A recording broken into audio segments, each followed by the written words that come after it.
İndi öz aramızda dostun öz yeri var, tanışın öz yeri var, amma qardaşım yeri məndə tam başqadır.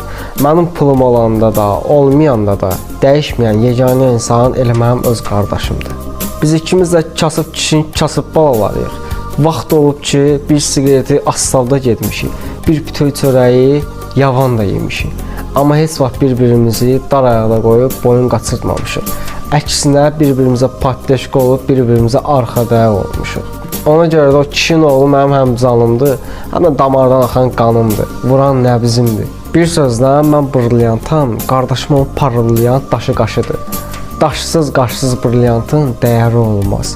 Qardaşım da mənim dəyərimdir və bu həyatda ən böyük sərvətimdir. Yaxşı ki varsan, mənim qardaşım.